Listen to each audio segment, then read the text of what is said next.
다윗은 하나님의 임재의 상징인 법궤를 예루살렘으로 옮겨왔습니다. 우리는 그것을 통해 다윗이 하나님과의 언약을 얼마나 소중히 여기는 사람인지, 또 하나님께 드리는 예배를 얼마나 귀하게 여기는 사람인지 우리는 알 수 있죠. 그리고 다윗은 더 나아가서 하나님을 위해 집을 지어드리고 싶은 마음을 갖습니다. 여러분, 오늘 본문 말씀 1절 2절 말씀을 보십시오. 제가 1절을 읽고 여러분들이 2절을 함께 읽겠습니다. 여호와께서 주위의 모든 원수를 무찌르사 왕으로 궁에 평안히 살게 하신 때에, 시작. 왕이 선지자 나단에게 이르되 볼지어다 나는 백향목 궁에 살거늘 하나님의 궤는 휘장 가운데 있도다. 아멘. 다윗은요, 이방 나라와의 전쟁에서도 계속 승승장구해 갔습니다. 그래서 다윗의 삶은 큰 문제 없이 평안 가운데 지낼 수 있게 된 것이죠. 그러나 다윗의 마음에 불편한 것이 한 가지 있었습니다. 그것은 바로 자신은 백향목 궁, 의리의리한 왕궁에 사는데 하나님은 저 초라한 천막에, 성막에 지내시는 것을 볼 때 다윗은 마음이 아팠던 것이죠.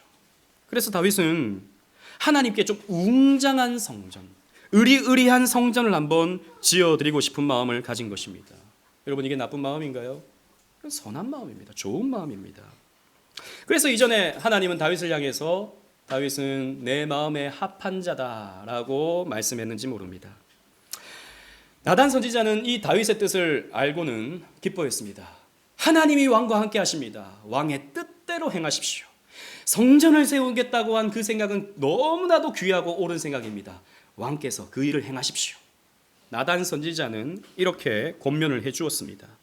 이 모든 계획이 순조롭게 진행될 것으로 여겨졌죠. 그런데 그날 밤에 하나님이 나단 선지자에게 말씀으로 임하셨습니다. 그리고 여러 가지 말씀을 주세요. 그 여러 가지 말씀 가운데 다윗을 향한 하나님의 언약의 말씀을 주십니다. 이것을 우리는 다윗 언약이라고 말해요. 성경은 언약의 말씀으로 꽉꽉 채워져 있죠. 아담에게 주신 창조 언약, 다르게 표현하면 행위 언약, 그리고 창세기 3장 15절에서 주신 은혜 언약, 그리고 아브라함에게 주셨던 아브라함의 언약, 이스라엘 백성들에게 주셨던 시내산 언약, 그리고 시내산 아래에서 나와서 이제 가나안 땅 목전에서 주셨던 신명기 언약, 계속해서 하나님은 언약의 말씀을 주십니다. 그래서 여러분, 성경은요 언약으로 꽉 차 있어요. 그래서 구약, 옛 약속, 신약, 새 약속, 그 구속사의 한 경점 가운데 다윗 언약이 있습니다. 이 다윗 언약은 그래서 굉장히 중요한 내용을 담고 있어요. 오늘 이 내용을 함께 살피면서 이 말씀이 우리에게 또 어떻게 적용되는지 함께 보면서 은혜를 나누고자 합니다. 성전을 지어드리겠다는 다윗의 뜻에 하나님께서 나단 선지자를 통해서 응답을 주시죠. 우리가 잘 아는 것처럼 하나님은 이 선한 마음에 노라고 하는 답을 주십니다. 아니다. 나는 너를 통해서 성전을 받지 않겠다 라고 하는 말씀을 주세요. 그러나 이 다윗의 마음 자체를 거절하시는 것은 아닙니다. 하나님을 위해서 성전을 지어드리겠다고 하는 이 다윗의 마음은 하나님께서 기뻐하셨어요. 열왕기상 8장 18절 말씀을 보면요, 여러분 주보를 보십시오. 나중에 솔로몬이 아버지의 이야기를 듣고 이렇게 말하는 내용이 나옵니다. 다 같이 한번 읽어보겠습니다. 시작. 여호와께서 내 아버지 다윗에게 이르시되 내가 내 이름을 위하여 성전을 건축할 마음이 있으니 이 마음이 내게 있는 것이 좋도다. 이 성전을 건축할 마음을 가진 것은 선한 거다, 귀한 거다, 아름다운 것이다 라고 하나님이 말씀해 주셨어요. 그러나 하나님은 세 가지 이유를 들어서, 물론 더 많은 이유를 우리가 찾을 수 있지만 대표적으로 오늘 본문에서 세 가지 이유를 들어서 거절하십니다. 첫 번째 이유는 하나님은 공간에 매이시는 하나님이 아니다라는 것이죠. 하나님은 공간을 초월하시는 하나님이다라는 것을 다윗에게 알게 하고 싶었던 것입니다. 오늘 본문 5절, 6절 말씀을 함께 읽겠습니다. 5절을 제가 읽고 6절을 함께 읽겠습니다. 가서 내 종 다윗에게 말하기를 여호와께서 이와 같이 말씀하시되 내가 나를 위하여 내가 살 집을 건축하겠느냐. 시작. 내가 이스라엘 자손을 애굽에서 인도하여던 날부터 오늘까지 집에 살지 아니하고 장막과 성막 안에서 다녔나니. 하나님이 성전 자체를 거부하시는 게 아니에요. 우리가 알다시피 성전은 나중에 하나님이 세워주십니다. 다만 하나님은요, 다윗이 가지고 있는 생각 자체를 교정해주고 싶었던 것이죠. 다윗은 자신의 생각에 맞춰서 하나님을 생각했습니다. 자신이 왕이니까 의리의리한 백향목궁에 사는 것이 맞다고 생각했던 것이죠. 그렇다면 자기보다 더 높으신 하나님은 더 의리의리한 성전에 거하시는 것이 좋겠다라고 다윗은 생각을 했던 것입니다. 왕들이 거하는 그런 왕궁, 혹은 다른 이방의 신들도 나름 꽤 거창하고 아름답고 유려한 성전을 가지는데 왜 하나님은 저렇게 초라한 청막, 성막에 거하시는가, 장막에 거하시는가? 이것이 다윗의 생각이었다라는 것입니다. 여러분, 우리가 지금도 이제 가보진 못했지만 저는 터키라든지 그리스에 가보면 의리의리한 그런 신전들이 있지 않습니까? 그 신전의 권위만큼 그 신전 기둥을 높이 쌓아놓고 그 신의 어떤 권위 이런 것들을 나타내 보이려고 하지 않습니까? 하나님은 너무 초라한 거예요. 여러분, 성막은 제일 위에 덮는 이 막이 거무튀튀한 색깔로 되어 있잖아요. 너무 볼품이 없어요. 너무 멋지지가 않아요. 그러니까 이 다윗에게는 그런 마음이 불편했던 겁니다. 근데 하나님은 그거 아니다라는 것이죠. 나는 네 수준의 하나님이 아니다라는 겁니다. 나는 이방 신들 수준의 하나님이 아니다라는 것이죠. 여러분, 하나님은 우리가 잘 아는 것처럼 공간에 갇히는 하나님이 아니십니다. 하나님은 영이세요. 하나님은 온 우주에 충만하실 수 있는 초월하시는 하나님이십니다. 그래서 나중에 이 하나님의 뜻을 한 솔로몬은요, 열왕기상 8장 27절에 이렇게 고백합니다. 주보했습니다. 다 같이 읽어보겠습니다. 시작. 하나님이 참으로 땅에 거하시리이까 하늘과 하늘들의 하늘이라도 주를 용납하지 못하겠거늘 하물며 내가 건축한 이 성전이오리이까. 나중에 솔로몬은 정말 멋진 성전을 짓지만 이 성전이 하나님을 담을 수 없다라고 이렇게 고백하는 것입니다. 이 성전이 하나님을 보호하거나 집처럼 하나님을 이렇게 담을 수 없다라고 하는 것을 표현한 것이죠. 여러분, 그렇습니다. 하나님은 늘 항상 이동하셨던 하나님이세요. 이스라엘 백성들이 애굽에서부터 시작해서 저 광야를 지나면서 또 가나안 땅에 들어오면서 하나님은 늘 이동하시는 모바일의 하나님이셨습니다. 여러분, 모바일이라는 표현이 좀 어색하죠. 어떤 신학자가 그렇게 표현했습니다. 하나님은 모바일의 하나님이시다. 고정되어 있는 하나님이 아니다라는 겁니다. 대부분의 신들은 인간이 찾아가야 됩니다. 왜? 신전이 고정되어 있고 신의 그 신전 안에 금의 형상으로 자리 잡고 있기 때문에 사람들은 신을 찾아가야 돼요. 이 세상 모든 종교가 그렇습니다. 그러나 하나님은 다르다라는 겁니다. 하나님은 인간을 찾아오시죠. 하나님은 움직이십니다. 하나님은 이동하세요. 그래서 하나님은 건물로 세워진 고정된 장소에 거하지 않으시고 이동하시는 하나님이시다라는 것입니다. 그래서 어떻게 됩니까? 언제나 우리와 함께 하실 수 있는 하나님이 되는 것이죠. 그렇습니다. 그래서 우리는 하나님을요, 이 교회당에 가둬둬서는 안 돼요. 물론 이 예배당은 하나님을 예배하는 소중한 공간입니다. 하지만 하나님은 공간을 초월하시는 편재하시는 하나님이라는 사실을 우리는 꼭 기억해야 돼요. 우리가 하나님을 예배당에 가둬두게 되면 우리는 어떻게 됩니까? 우리의 신앙은 예배당 밖에서의 우리의 삶이 세속적인 삶으로 변질될 수밖에 없어요. 그러니까 교회를 가야 하나님을 만날 수 있다라고 하면요, 하나님을 만날 때는 거룩해요, 우리가.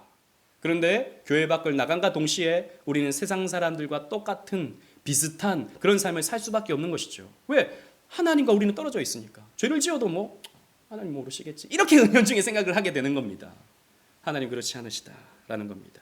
하나님은 우리와 늘 항상 함께 하시는 임마누엘 하나님이시다라는 거죠. 그런데 중세 기독교, 중세 로마 가톨릭은 하나님을 그렇게 예배당에 가둬놓았습니다. 성당, 거룩한 당이라고 해놓고 사람들로 하여금 교회에 올 때 하나님을 만난다라고 생각하게 만들었죠. 그러다 보니까 이원론적인 어떤 신앙관을 갖게 되는 겁니다. 교회에서는 거룩한데 밖에서는 세상 사람들과 별 다를 바 없는 삶을 살게 되는 거죠. 아니라는 것입니다.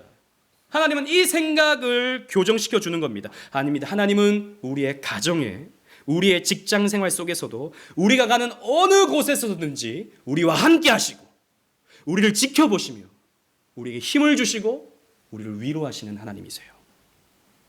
이전에 야곱에게 하셨던 언약의 말씀을 우리는 기억해 볼 필요가 있습니다. 창세기 28장 15절에 내가 너와 함께 있어 내가 어디로 가든지 너를 지키며 너를 이끌어 이 땅으로 돌아오게 할지라 내가 내게 허락한 것을 다 이루기까지 너를 떠나지 아니하리라 라고 야곱에게 약속해 주셨는데, 사실 이 약속은 아브라함에게 주셨고 또 야곱에게도 주셨고 이스라엘 백성들에게도 주십니다.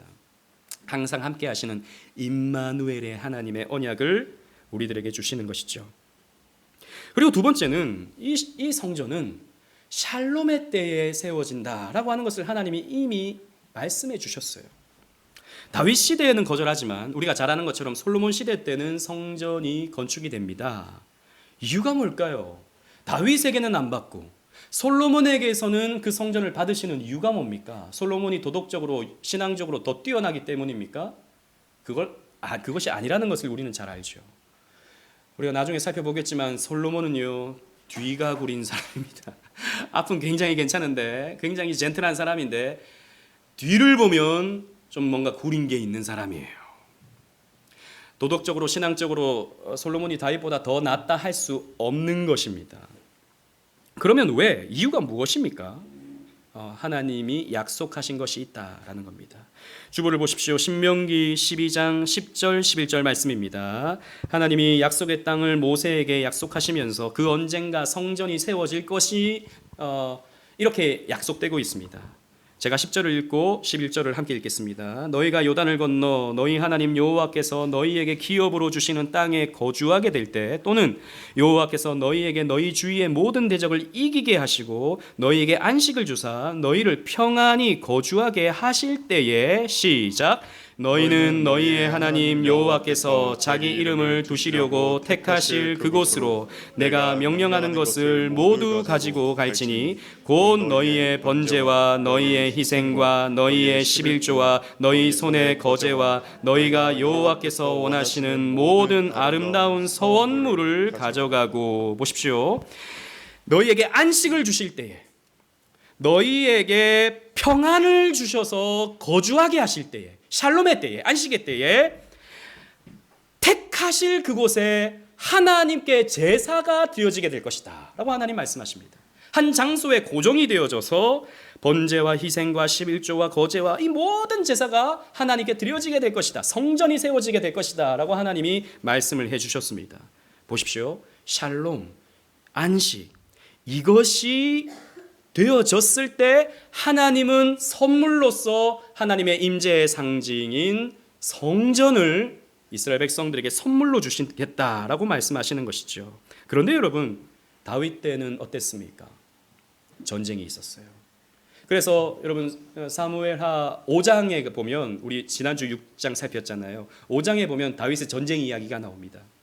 그리고 8장에 가면, 다음 장이죠. 8장에 가면 또 다윗이 전쟁하는 이야기가 나와요. 아직 전쟁이 끝나지 않은 겁니다. 다윗 때는요 전쟁하는 시대였습니다. 아직 샬롬이, 안식이 완성되지 않았던 것이죠. 그러면 이 샬롬이 언제 완성됩니까? 솔로몬 시대에 완성이 되는 것이죠.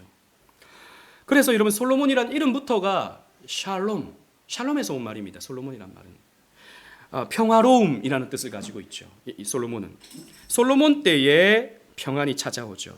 주보를 보십시오. 열왕기상 5장 4절 말씀이 기록되어 있는데요. 제가 3절부터 읽겠습니다. 잘 들어보십시오. 당신도 알거니와 내 아버지 다윗이 사방의 전쟁으로 말미암아 그의 하나님 여호와의 이름을 위하여 성전을 건축하지 못하고 전쟁으로 말미암아 성전을 건축하지 못했다라고 솔로몬이 말합니다. 그리고 여호와께서 그의 원수들을 그의 발바닥 밑에 두시기를 기다렸나이다. 그리고 4절이 기록되고 있는 거예요. 시작. 이제 내 하나님 여호와께서 내게 사방에 태평을 주심에 원수도 없고 재앙도 없도다.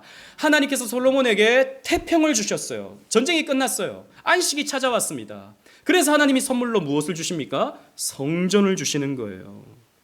그래서 이전에 하나님이 다윗에게 이런 말씀을 주셨습니다. 주보를 보십시오. 역대상 28장 3절에 다윗이 성전을 짓지 못하는 이유에 대해서 이렇게 밝히고 계세요. 하나님이 내게 이르시되 너는 전쟁을 많이 한 사람이라 피를 많이 흘렸으니 내 이름을 위하여 성전을 건축하지 못하리라 하셨느니라. 다윗아, 너는 피를 너무 많이 흘렸다. 너는 손에 피가 너무 많이 묻어 있다. 그래서 너는 성전을 짓지 못한다. 하나님이 이렇게 말씀하시거든요. 저는 예전에 이 말씀을 읽을 때 이렇게 이해했습니다. 아, 다윗은 사람을 너무 많이 죽여서, 어쨌든 전쟁을 통해서 사람을 너무 많이 죽였기 때문에 그 손으로, 그 더러운 손으로 성전을 받지 않으시겠다라고 말씀하시는 거구나, 이렇게 생각했던 적이 있었습니다. 그러면 솔로몬은 좀 낫습니까? 솔로몬은 뭐 아내가 어마어마하잖아요. 간음죄에 얼룩져 있던 사람이 솔로몬이잖아요. 그러면 간음은 괜찮고 살인은 안 됩니까? 그게 아닌 것이죠. 하나님은요, 샬롬의 때가 찾아올 때까지, 평안의 때, 그 안식의 때가 찾아올 때까지 기다리신 겁니다. 왜냐하면 전쟁과 샬롬은요, 양립할 수가 없어요. 전쟁이 그쳐야 샬롬이 완성되는 겁니다. 전쟁이 그친 때 언약의 성취로서 샬롬의 의미인 성전이 건축될 수 있는 것입니다. 그리고 궁극적으로 하나님은요, 세 번째 이유를 말씀하십니다. 궁극적인 이유는요, 사람이 하나님의 집을 짓는 것이 아니라 하나님이 당신 언약 백성들의 집을 지어주시는 분이시기 때문이에요. 하나님은 우리가 손으로 지은 그 무언가에 얹혀서 사시는 그런 하나님이 아닙니다. 인간의 열심과 인간의 노력으로 지은 집에 하나님의 어이구 내가 너희들의 도움으로 이렇게 지내는구나 하시는 그런 하나님이 아니세요. 하나님이 우리의 집을 지어주시고, 하나님이 우리를 지키시고, 하나님이 우리를 보호하시며, 하나님이 우리를 다스려 주시는 겁니다. 그래서 내가 너희의 집을 지을 거야, 하나님 이렇게 말씀하시는 것이죠. 본문 10절 11절 함께 읽어보도록 하겠습니다. 제가 10절을 읽고 11절을 다 같이 읽을게요.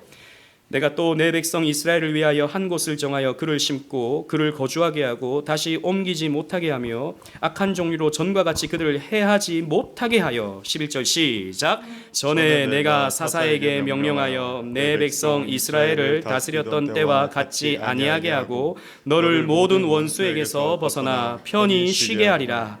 여호와가 또 내게 이르노니 여호와가 너를 위하여 집을 짓고. 보십시오. 내가 너를 보호하겠다. 내가 너를 지키겠다. 내가 너를 잘되게 하겠다. 그리고 내가 너를 위해서 집을 지어주겠다 라고 말씀하세요.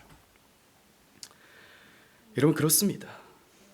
하나님이 우리의 집을 지어주세요. 하나님이 우리의 나라를 세워주십니다. 여러분, 다윗은 꽤나 열심 있는 사람이죠. 그의 인생을 보면 그가 얼마나 열심히 특심인지 우리는 알 수 있습니다. 만약 하나님이 다윗아, 그래 내가 너를 통해서 성전을 받으마 라고 하잖아요. 그럼 제 추측입니다. 이건 제 생각이에요. 만약 그랬다면 다윗은 한평생 성전을 지었을 것 같아요. 보통 성전으로는 성이 안 찰 것 같아요. 으리으리한 성전. 정말 이거는 세계에서도 볼 수 없는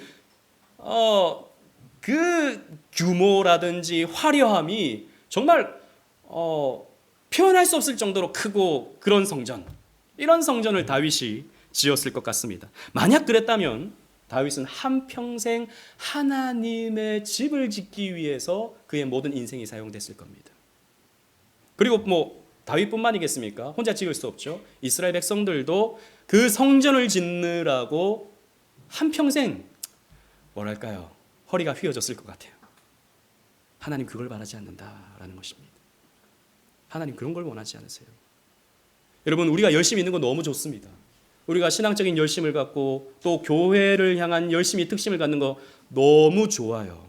그런데 그런 교회들 있지 않습니까? 월요일은 목사님이 쉬니까 쉬고 화요일부터 교회가 뭐 프로그램이 계속 돌아가는 그런 교회들 있잖아요. 아침부터 오후까지. 그래서 아침에 나가서 뭐 공부하고 오후에는 전도하고 또 뭐 밥 만들어 가지고 가난한 이웃들 나눠주고 뭐 이렇게 하느라고 일주일 내내 막 교회가 돌아가요. 바쁜 거 너무 귀하죠. 너무 귀하죠. 우리는 그걸 너무 안 해가지고 우리는 문제인데 너무 귀한 거죠. 그런데요, 우리가 교회 생활로 너무 바쁘잖아요. 교회 일로 우리가 허리가 휘어지잖아요. 그 문제가 생기기도 해요. 어떤 문제가 생기냐면 내가 일을 한다고 생각합니다. 내가 하나님을 위해서 뭔가 한다고 착각하게 되는 거죠. 그러면서요, 하나님이 날 위해 무엇을 하시는지에 대해서는 잘 생각하지 않아요. 여러분, 이게 중요합니다. 우리는 조금 잠잠한 시간이 필요합니다. 그래서 제가 교회를 세울 때도, 뭐 제가 세운 것도 아니죠. 교회를 개척할 때도 처음 가졌던 마음이 너무 행사를 많이 갖지 말자라는 거였어요. 그래서 좀 미니멀리즘, 좀 최소화시키는. 근데 너무 최소화시키니까 너무 교회를 안 오셔, 우리 성도님들이. 주중에 교회 오면 큰일 납니까? 근데 큰일 나는 것처럼 잘 안 오시는 것 같아요. 근데 여러분, 좀 이렇게 적당한 균형을 갖는 것이 좋은 것 같아요. 지나치게 많은 열심을 우리가 가지면서 하나님의 열심을 보지 못하면 안 되는 것입니다. 하나님 그걸 염려하시는 거예요. 그리고 또 내 삶이 무너질 정도로, 내가 허리가 휘어질 정도로 하나님은 하나님께 헌신하기를 원하지 않으세요. 하나님은요, 하나님이 베풀어 주시는 은혜를 여러분들이 누리기를 원하십니다. 하나님이 베풀어 주시는 사랑으로 여러분 그 사랑을 일주일의 삶 속에서 누리기를 원하세요. 여러분, 그것을 곰곰이 살펴보고 말씀을 통해서 묵상하면서 그 은혜를 누리십시오. 근데 그 누릴 시간이 없어. 뭘 하느라고 자꾸 교회 와서 왔다 갔다 하느라고 누릴 시간이 없는 사람들이 너무 많은 것이죠. 그렇게 되면요, 또 문제가 생기는 게 본전 생각납니다. 아, 내가 하나님한테 이렇게 열심히 했는데 하나님은 섭섭하게 나한테 이것밖에 안 주시네. 이렇게 본전이 생각날 때가 참 많아요. 우리 인간이 그렇게 연약한 존재입니다.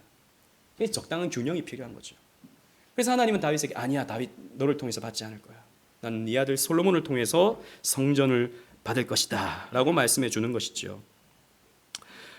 그러나 이렇게 거절하시면서 하나님은요, 다윗에게 언약의 말씀을 주세요. 이게 오늘 본문의 핵심입니다. 내가 너를 위해서 집을 지어줄 거야 라고 말씀하시면서 여러 가지 말씀을 해주시는데요. 여러분, 성경을 보십시오. 제가 요약해서 말씀드리겠습니다. 8절을 보면 내가 너를 이스라엘의 주권자로 삼아줄 거야 라고 말씀하십니다. 즉 이스라엘의 왕이 될 것이다. 뭐 이미 왕인데, 그런데 훌륭한 왕으로 쓰시겠다라는 거죠. 그런데 여러분, 궁극적으로 이것은 예수님의 예표를 말하는 것입니다. 너는 예표적인 사람이 될 거야. 예수님을 예표하는 사람이 될 거야. 결론적으로 말씀드립니다. 앞으로 우리를 다스릴 메시아처럼 너는 훌륭한 왕이 될 거야 라고 하나님 말씀하시는 거예요. 그리고 9절 말씀 보십시오. 어디로 가든지 내가 너와 함께 하겠다 라고 말씀하시죠. 이것은 임마누엘의 은총을 말하죠. 여러분, 마찬가지입니다. 예수님께서도 늘 항상 아버지와 함께 하셨죠. 그리고 9절 말씀 보면 내 모든 대적을 내 앞에서 멸하겠다라고 말씀하십니다. 승리하는 왕이 되게 해주겠다라고 말씀하시는 거예요. 여러분, 예수님께서도 마찬가지로 십자가에서 승리하시는 왕이셨죠. 그리고 9절 말씀에 또 계속 보시면 내 이름을 존귀하게 하겠다라고 말씀하시죠. 그래서 다윗은 이스라엘 역사 속에서 가장 존귀한 이름을 갖게 됩니다. 지금도 다윗 그러면 이스라엘 백성들이 지금 이스라엘 사람들이 가장 좋아하는 이름이에요. 다윗. 그래서 국기에도 보면 다윗의 별이라고 하는 이름을 갖고 있지 않습니까? 마찬가지로 예수님은요, 가장 존귀한 이름이 되셨죠. 온 세계에서 예수님의 이름이 높여지고 있고 찬송되고 있고 그 이름 앞에 사람들은 무릎을 꿇고 있는 것입니다. 존귀한 이름이 되는 것입니다. 그리고 11절에 여호와가 너를 위하여 집을 이루리라 라고 말씀하고 있죠. 내가 너를 위해서 집을 세울 거야 라고 말씀하시는데, 여러분, 집이라고 하는 것은 두 가지 기능을 가지고 있습니다. 집이라고 하는 것은 우리를 보호해 주죠. 집은 우리를 보호합니다.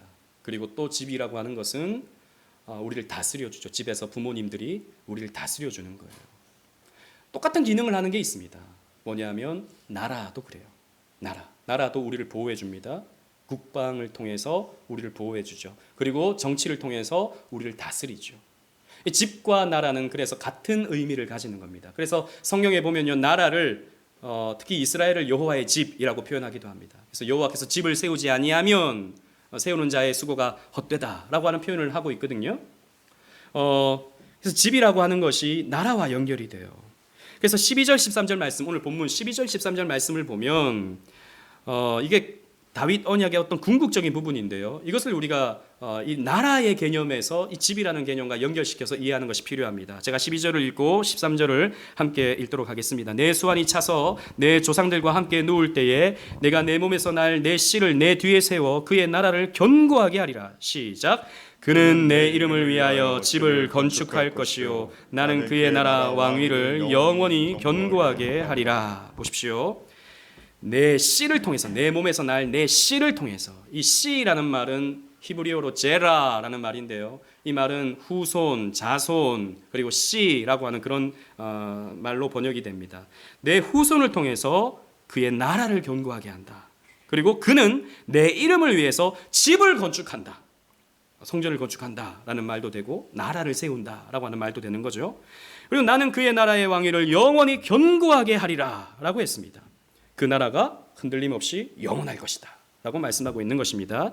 자, 우리는 이 말씀이 중의적이다 라고 하는 것을 이해할 필요가 있습니다. 중의적이다. 즉 이 말씀이 적용되어지는 것이 두 부분으로 적용된다 라고 하는 것을 알 수 있어요. 첫 번째는 1차적으로 솔로몬에게 이 말씀이 적용이 돼요. 그래서 다윗의 몸에서 날짜 솔로몬을 통해서 어떻게 됩니까? 그가 하나님의 집을 세워요. 성전을 세워요. 그리고 그의 나라의 왕위가 튼튼해집니다. 근데 여기서 문제가 생깁니다. 다윗의 아들인 이 솔로몬의 왕위가, 물론 그가 왕으로 있을 때는 괜찮았어요. 그러나 솔로몬이 죽고 나서 어떻게 되죠? 나라가 쪼개어집니다. 북이스라엘과 남유다로 쪼개어집니다. 그리고 그 솔로몬의 아들들이 남유다의 그 왕위로 이어지게 되는데 결국 어떻게 됩니까? 그 나라가 없어져 버리게 되죠. 바벨론에 의해서 완전히 초토화되어 버리고 맙니다. 그렇다면 여러분 문제가 생깁니다. 하나님의 언약이 취소된 겁니까? 야, 내가 솔로몬이 하는 거 보니까 이거 안 된다 이거. 솔로몬의 이 자식들 왕들이 하는 거 보니까 영 텄다 텄어. 그래서 내가 다윗에게 줬던 그 언약 취소다. 하나님 이렇게 하십니까? 그게 아니죠. 하나님의 언약은 영원합니다. 이 언약이 누구에게 적용되는 것입니까? 다윗의 씨로 날짜가 바로 누구를 말하는 것입니까? 우리는 잘 알고 있습니다. 바로 예수 그리스도를 말하고 있는 것이죠. 예수 그리스도의 나라는 영원히 흔들림 없는 나라입니다. 예수님의 왕위는 영원히 견고합니다. 보십시오. 예수님이 세우신 2000년 전에 그 그리스도의 나라는 2000년이 오는 지금까지도 견고합니다. 2000년 동안에 수많은 공격을 받았어요. 수많은 핍박을 받았습니다. 수많은 박해를 받았어요. 교회가 없어질 뻔했던 적이 너무나도 많습니다. 그러나 지금도 2000년이 지난 지금도 세계 곳곳에서는 예수님의 이름 앞에 무릎을 꿇고 그 예수님의 이름을 찬송하고 오늘 이 시간에도 많은 곳에서 예배가 드려지고 있습니다. 그의 왕위가 영원히 견고한 거예요. 앞으로도 마찬가지예요. 교회에 대해서 이러쿵저러쿵 말들이 많지만 예수님이 이 땅에 다시 오실 때까지 교회는 견고합니다. 보십시오. 나중에 이 언약을 받은 후에 1000년이 지났습니다. 이 언약은 이제 지금으로부터 3000년 전에 다윗이 받았거든요. 1000년이 지난 다음에 우리로 본다면 2000년 전이죠.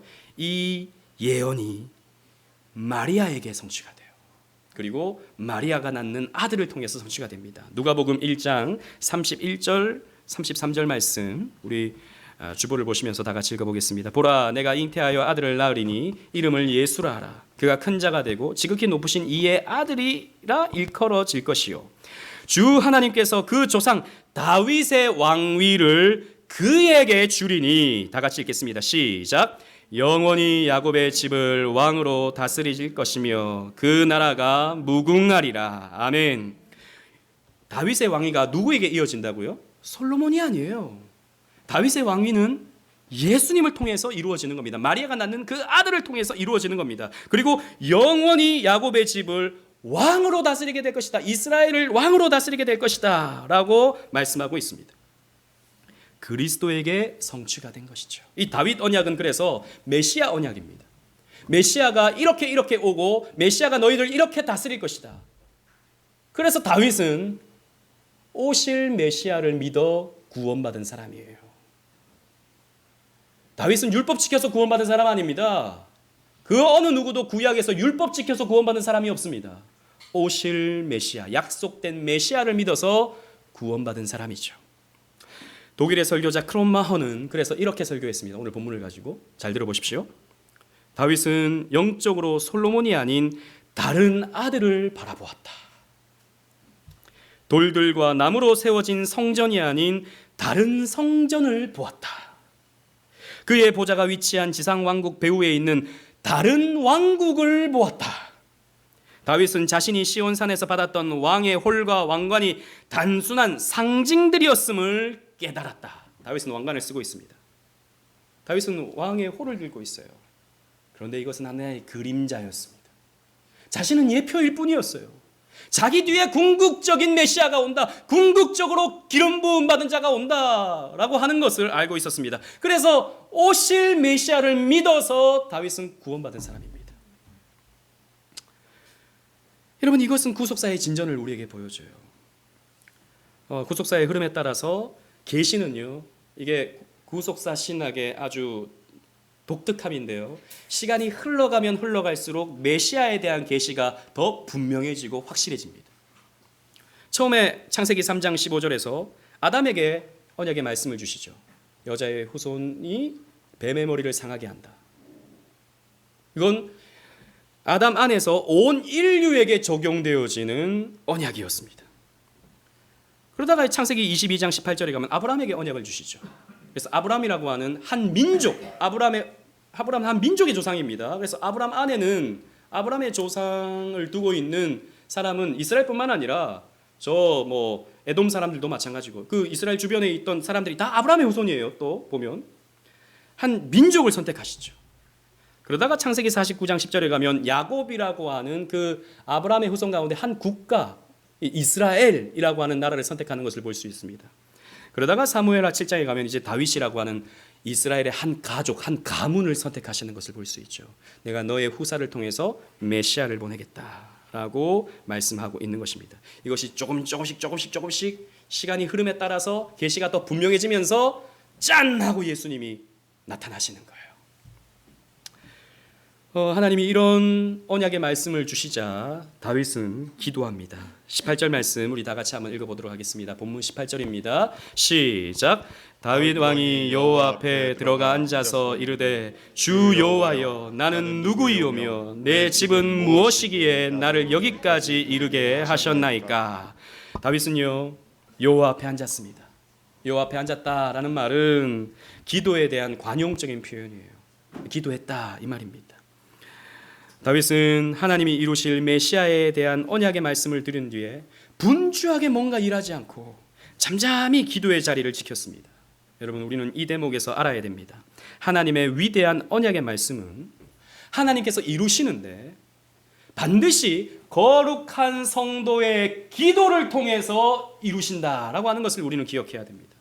하나님은 이렇게 하겠다라고 약속해 주셨어요. 얼마든지 하나님은 당신의 능력으로 그 약속을 이루실 수 있는 하나님이십니다. 그런데 꼭 하나님은 기도하는 자의 그 기도를 통해서 그 언약이 이루어지게 하세요. 이번에는 다윗의 기도를 하나님께서 사용하시는 겁니다. 그래서 다윗은 어떻게 기도하는가? 19절 말씀 보십시오. 19절. 겸손히 자기를 낮추고 하나님을 높이면서 하나님의 언약이 이루어지기를 구합니다. 19절 시작. 주 여호와여 주께서 이것을 오히려 적게 여기시고 또 종의 집에 있을 먼 장래의 일까지도 말씀하셨나이다. 주 여호와여 이것이 사람의 법이니이다. 아멘. 다윗 언약의 말씀을 듣고 이것이 단순히 자기의 법이 아니라 자기에 대한 약속이 아니라 사람의 법입니다. 이것이 모든 사람에게 적용되게 해주십시오 라고 기도합니다. 그래서 이 다윗 언약은 다윗에게만 적용되는 게 아니에요. 모든 인류 가운데 받은 모든 사람들이 이 다윗 언약에 적용이 되죠. 그래서 예수 그리스도를 통해서 우리가 구원을 받고 그리스도를 통해서 우리가 평안을 누리게 되는 것입니다. 그리고 다윗은 그리스도의 나라가 메시아 왕국이 세워지기를 구하죠. 25절, 26절 말씀 보시겠습니다. 25절을 제가 읽고 26절을 함께 읽겠습니다. 여호와 하나님이여 이제 주의 종과 종의 집에 대하여 말씀하신 것을 영원히 세우셨사오며 말씀하신 대로 행하사 시작. 사람이 영원히 주의 이름을 크게 높여 이르기를 만군의 여호와는 이스라엘의 하나님이라 하게 하옵시며 주의 종 다윗의 집이 주 앞에 견고하게 하옵소서. 아멘. 보십시오. 다윗은요 기도할 때에 자기의 뜻이 이루어지기를 구하지 않습니다. 하나님의 뜻이 이루어지기를 구하고 있죠. 하나님이 세우신다고 한 그 집, 하나님이 세우신다고 한 그 메시아 왕국이 견고하게 세워지기를 원합니다. 주님의 뜻이 이루어지기를 구합니다. 라고 기도하고 있어요. 그리고 하나님의 이름이 높아지기를, 하나님의 이름이 거룩히 여김받기를 구하고 있습니다. 주의 이름을 크게 높여 이르기를 만군의 여호와는 이스라엘의 하나님이라 하게 하옵시며 라고 하고 있지 않습니까? 하나님의 이름이 거룩히 여김받기를 구하고 있습니다. 그리고 하나님의 나라가 임하기를 구하고 있죠. 주의 나라가 견고하게 해 주십시오 라고 기도하고 있습니다. 여러분 보십시오. 다윗의 기도를 우리가 보면 누군가의 기도가 떠올라요. 제가 힌트를 드렸습니다. 누군가의 기도가 떠올라요. 바로 주님의 기도가 떠오르는 것이죠. 주님의 이름이 거룩해지고 뜻이 하늘에서 이루어진 것처럼 땅에서 이루어지고 주님의 나라가 임하기를 구하는 기도, 바로 주님의 기도인 것입니다. 마치 다윗은 예수님의 기도를 본 것처럼 이렇게 기도하고 있는 것입니다. 그래서 다윗은, 예수님의 예표가 되는 다윗은 주기도문의 모범대로 기도를 하고 있죠. 그리고 이 기도를 끝맺으면서 이렇게 마무리합니다. 29절 말씀 다 같이 읽겠습니다. 29절입니다. 시작. 이제 청하건대 주의 집에 복을 주사 주 앞에 영원히 있게 하옵소서. 주 여호와께서 말씀하셨사오니 주의 종의 집이 영원히 복을 받게 하옵소서 하니라. 아멘. 이 말씀은 우리 한국교회 성도들이 너무 좋아하는 말씀입니다. 그래서 이 말씀을 탁 액자에 적어놓고 집에 딱 걸어놓고 주의 집이 복을 받게 하옵소서라고 사람들이, 그래서 액자가 가장 많이 팔리는 말씀이 이 말씀이기도 하죠.